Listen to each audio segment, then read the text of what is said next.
Welcome everybody. My name is Muhammad Ali. I'm a math scholar and a teaching assistant in the clinical pharmacy department at Moscow University. And today I'm going to talk about the history of ethics in clinical research.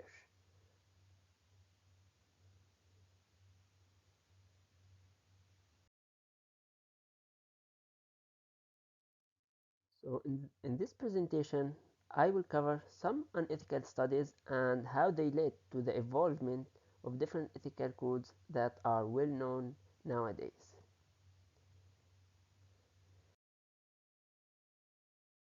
In this slide, we can find some examples of unethical studies such as the Tuskegee Study, the Nazi Doctors Study, the Milligram, and many other studies.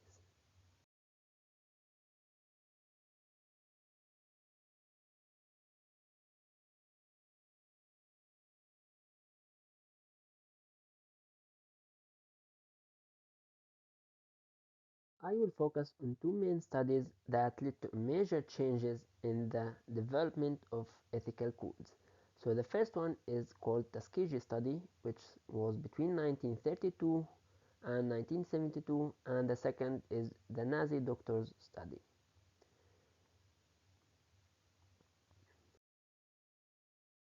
The first study is the Tuskegee Study. This study was done by the United States Public Health Service in order to record the progression and the history of syphilis disease. It was started in 1932 and finished in 1972, and the study was held in the United States and specifically in Alabama. The enrolled population was black Americans with and without syphilis.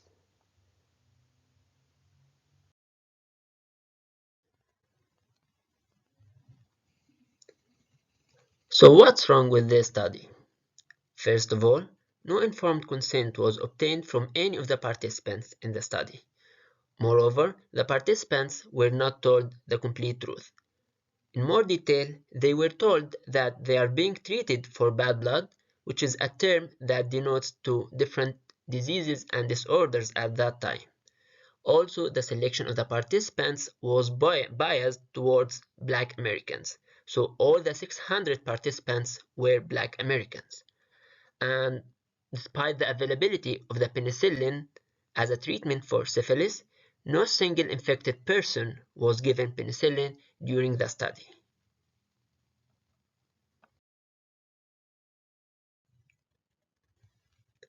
These activities violated some ethical principles in terms of the autonomy, justice, and non-maleficence.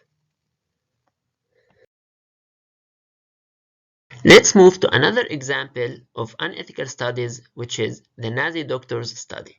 So the Nazi Doctors Study refers to a group of medical experiments done by Nazi doctors during the Second World War. And these experiments were done originally for the purpose of improving the performance of German soldiers. However, these experiments led to disabilities, death, and other sorts of medical tortures. It was held in Germany and it was done on prisoners held by Nazis.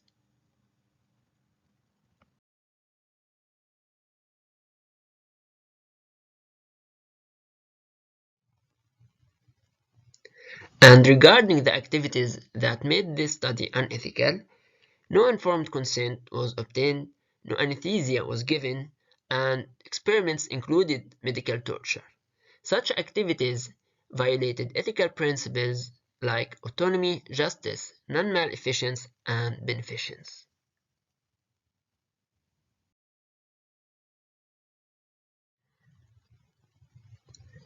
The Nazi doctors' study was the major reason to develop what's known today as the Nuremberg Code.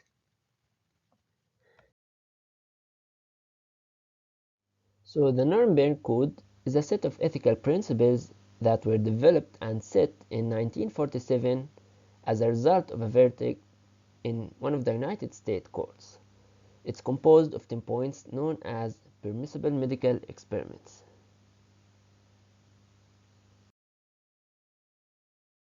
In more detail, the first element of the Nuremberg Code states that the voluntary consent of the human subject is absolutely essential.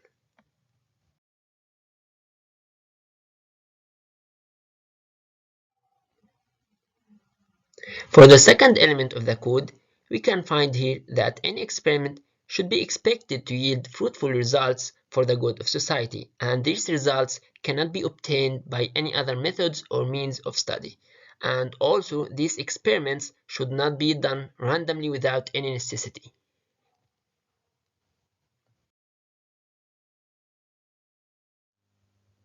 Moving to the third element of the Nuremberg Code, any experiment should be designed and based on the prior results of animal experiments and the currently available knowledge on a certain disease or a certain problem under investigation. The prior and the currently available knowledge should justify why you are doing a certain experiment. The next element states that the experiment should be conducted in order to avoid all kinds of unnecessary physical or mental suffering and injury to the participants.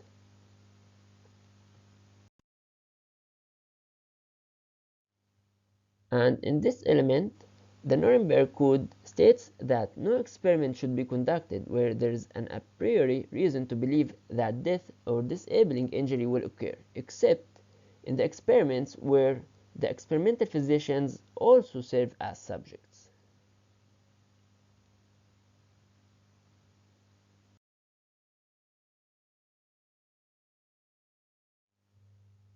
In the next element, we can find that the Nuremberg Code states clearly that the risk should never exceed the benefit. So it says that the degree of the risk to be taken should never exceed that determined by the humanitarian importance of the problem to be solved or answered by the experiment.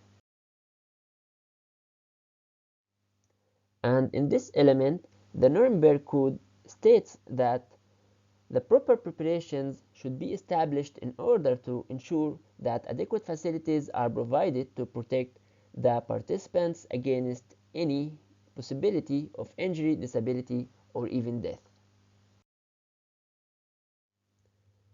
Another element of the Nuremberg Code is the element 8, which talks about the people who are allowed to conduct the experiments. So these people should be scientifically qualified and with the highest degree of skill and care that are required through the different stages of the experiment in order to conduct and engage in the experiment efficiently.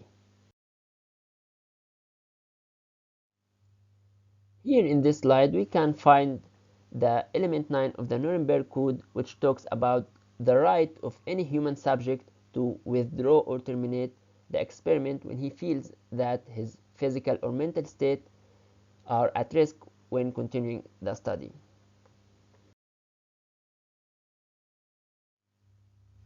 And here in the last element of the Nuremberg Code, we can find that the scientists in charge should be prepared to terminate the study at any time when he believes that continuing the study will no longer be useful in terms of adding new information or answering more questions, or if he believes that the study will end or will result in an injury, disability, or even death to any of the experimental subjects. So from the Nuremberg Code to the Declaration of Helsinki. The Declaration of Helsinki is a set of ethical principles that were developed to regulate ethical medical studies, and was originally developed by the World Medical Association in Helsinki in 1964. And since that time, regular meetings occurred and numerous updates were released.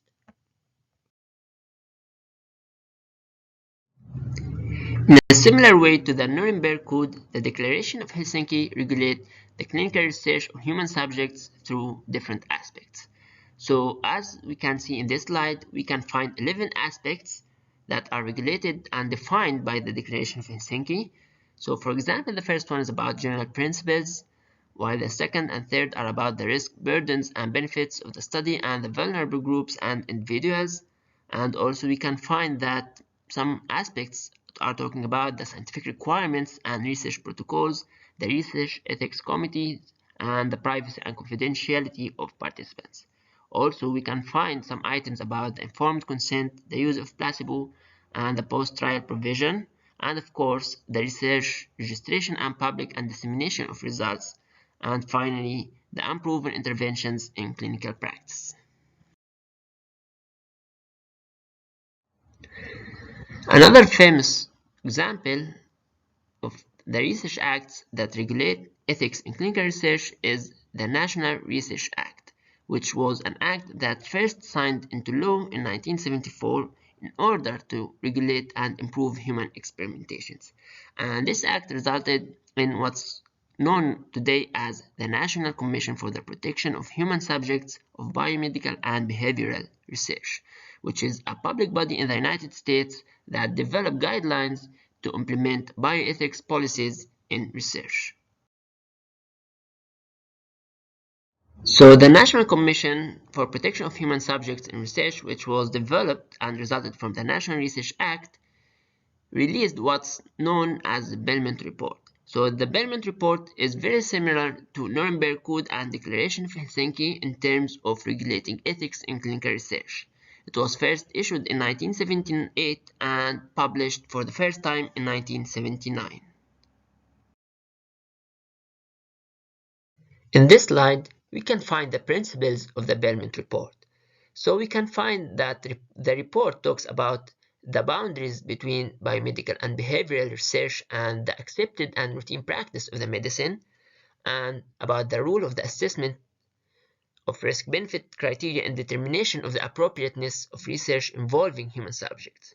Moreover, we can find some sections about the guidelines for selecting the human participants and the nature and the definition of what's called as informed consent in different research settings.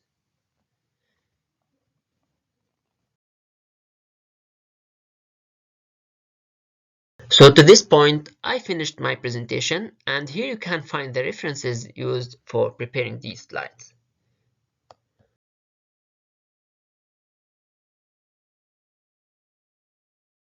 Thank you for your time listening to this presentation, and for any inquiries, you can contact Mars on any of these channels.